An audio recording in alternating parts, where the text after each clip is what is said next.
Jauh-jauh hari kita sudah mengatakan apa yang terjadi kalau Kamala Harris menjadi Presiden Amerika. Sekarang terbukti secara administratif Kamala Harris adalah Commander in Chief di Amerika. Memang banyak yang tidak peduli dengan apa yang terjadi di luar negeri, namun hanya mengingatkan bahwa menjadi pemimpin sebuah negara, Anda bukan hanya harus mengenal peta perpolitikan dunia atau geopolitik, namun juga harus mempunyai sumber terpercaya yang bisa menganalisa data jadi informasi yang bisa membuat Anda membuat keputusan yang selalu tepat. Bosman, untuk hal beginian cukup lengkap pasukannya dan data-datanya valid. Karena tahu dari jauh-jauh hari bahwa Biden ini tidak akan lama menjabat, maka strategi politik luar negeri kita harus sudah punya grand plan-nya, di mana hal ini akan membuat Indonesia akan menjadi negara superpower kalau mengerti situasi lawan kita dan teman kita. Sayang ya, yang menjabat saat ini nggak punya informasi atau data untuk menjadi bekal knowledge sebagai senjata pejabat tertinggi membuat keputusan. Kita lanjut. Di Amerika, Trump dan timnya kembali menguat pengaruhnya. Diperkirakan di tahun 2022 nanti dalam pemilihan awal, agaknya Partai Republik akan menyapu bersih Partai Demokrat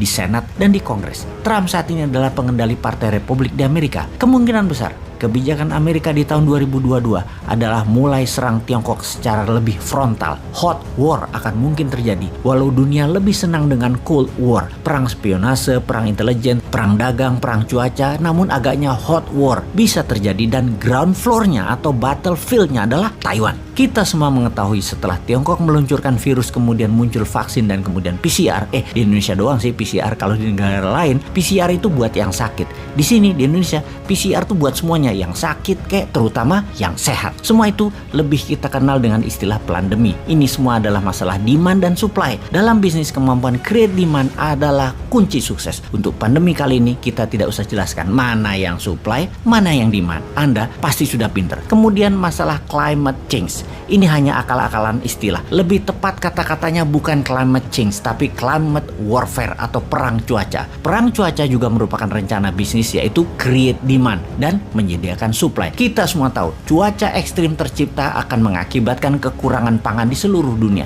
Kita menengok sedikit. Artificial food berbasis plant atau tanaman dan bioengineering food, pemilik terbesarnya adalah Bill Gates. Beyond Meat misalnya, artificial daging, Bill Gates punya saham besar di sana. Lahannya luas miliknya di berbagai belahan dunia sudah dia kuasai, termasuk bahkan temannya 1 tahun terakhir ini, Jack Ma, sering terlihat di Eropa mempelajari plant-based food ini atas perintah pemerintah Tiongkok tentunya. Sebaiknya pejabat Indonesia paham begini-beginian agar nggak kagetan atas apa yang akan terjadi ke depannya. Di sisi Tiongkok sekarang, Xi Jinping lagi pusing 7 keliling pastinya karena skandal keuangan properti Evergrande minus 700 triliun yang secara sistemik akan menghancurkan keuangan nasional Tiongkok. Harga sayuran saat ini melambung tinggi di pasar-pasar di dalam negeri dalam 3 bulan terakhir karena bahan makanan Tiongkok banyak mengandalkan impor, sementara banyak negara menutup impor untuk Tiongkok. Kebutuhan energi yang meningkat, harga BBM dinaikkan oleh Saudi dan Rusia menjadikan Tiongkok krisis energi. Hanya di kota-kota besar yang terlihat ada listrik, namun di kota-kota lain gas, BBM, dan listrik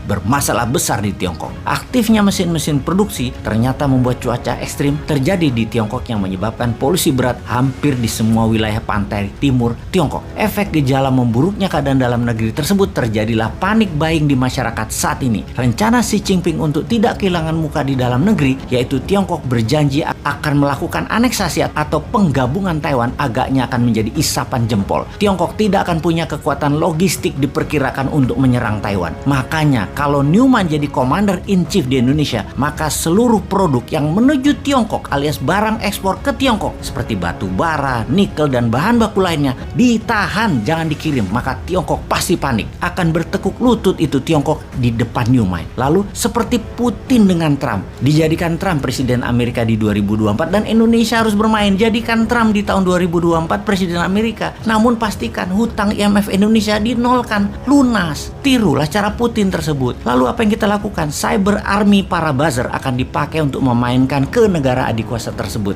yaitu untuk memenangkan Trump. Sesekali kita pakai cara Rusia gitu loh, hajar Tiongkok gabung Amerika, namun Turki dia serang Amerika. Tekan Eropa dengan mematikan gas, hajar sekutunya Amerika. Naikkan harga minyak, tekan Tiongkok. Itu baru namanya negara berdaulat dan pemimpinnya berani juga bervisi.